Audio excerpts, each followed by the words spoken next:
మనకి రేపు September 9th నుంచి 28th వరకు ఏషియా కప్ జరగబోతోంది కదా.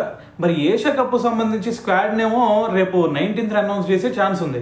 మరి ఈ స్క్వాడ్ మొత్తం పక్కన పెడితే హర్భజన్ సింగ్ ఏమన్నాడు తెలుసా, ఒక 3 ప్లేయర్స్ మాత్రం ఈ స్క్వాడ్లో ఖచ్చితంగా ఉండి తీరాల్సిందని చెప్పేసి కొన్ని కామెంట్స్ చేయడం జరిగింది.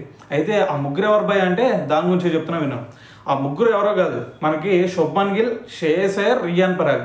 ఏంది భయ్య వీళ్ళు 3 భారీ హిట్టర్లు కాదు కదా, మరి నువ్వేంది హర్భజన్ సింగ్ ఇలా చెప్పాడు అన్నావు, దాని గురించి చెప్తున్నా వినండి. ఇప్పుడు హర్భజన్ సింగ్ ఏమంటున్నాడంటే మనకి T20 క్రికెట్ అంటే 20 ఓవర్లు కూడా బాధిపర్యాప్తం కాదు, దీంట్లో కొన్ని సిచ్యువేషన్స్ వస్తాయి. అటువంటి సిచ్యువేషన్లో బ్యాట్స్మెన్ సిచ్యువేషన్ తగ్గట్టు ఆడగల ఎబిలిటీ ఖచ్చితంగా ఉండాలి. సో మరి వీళ్ళ 3 చూసుకున్నాం అనుకో, వీళ్ళ 3 సిచ్యువేషన్ తగ్గట్టు ఆడతారు. ఎందుకంటే ఎప్పుడైనా సరే వికెట్ నిలబెట్టాలన్నా నిలబెడతారు, భారీ హిట్టింగ్ చేయాలన్నప్పుడు కూడా భారీ హిట్టింగ్ చేయగలుగుతాడు.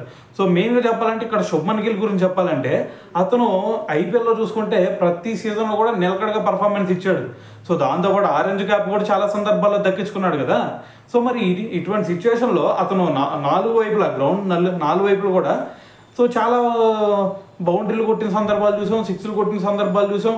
సో మరి అతను ఒక సందర్భంలో 120 స్ట్రైక్ రేట్తో ఆడిన సిచ్యువేషన్ చూసాం, 160 స్ట్రైక్ రేట్తో ఆడిన సిచ్యువేషన్స్ కూడా మనం చూసాం.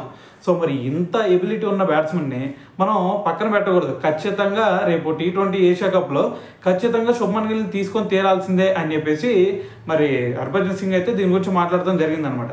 సో దాంతోపాటు మరి ఒక ప్లేయర్ని అయితే ఈ లిస్ట్లో యాడ్ చేయలేదు. ఆ ప్లేయర్ ఎవరు? రింకు సింగ్. ఎందుకు భయ రింకు సింగ్ ఒకప్పుడు చూసుకుంటే 5 బంతులు 5 సిక్స్లు కూడా కొట్టాడు కదా, మరి ఎందుకు యాడ్ చేయలేదు అంటే దానికి కూడా రీజన్ చెప్పాడు. ఆ రీజన్ ఏంటంటే ఇప్పుడు ప్రజెంట్ రింకు సింగ్ పర్ఫార్మెన్స్ చూస్తుంటే అతను మంచి ఫామ్లో లేడు అనిపిస్తుంది. సో మరి మంచి ఫామ్లో లేనప్పుడు మరి ఇప్పుడు అతన్ని తీసుకుంటారంటే ఎట్టి పరిస్థితుల్లో తీసుకునే ఛాన్స్ లేదు. సో అందుకని చెప్పేసి హర్భజన్ సింగ్ కూడా దీని గురించి మాట్లాడాడు. సో మరి రింకు సింగ్ అంత ఫామ్లో లేడు కాబట్టి సో నేను ఈ లిస్ట్లో యాడ్ చేయలేదని చెప్పేసి హర్భజన్ సింగ్ కూడా దీని గురించి క్లారిటీ ఇవ్వడం జరిగిందనమాట. సో మరి ఓవరాల్గా విన్నారు కదా హర్భజన్ సింగ్ ఏం చెప్పాడు అనేది.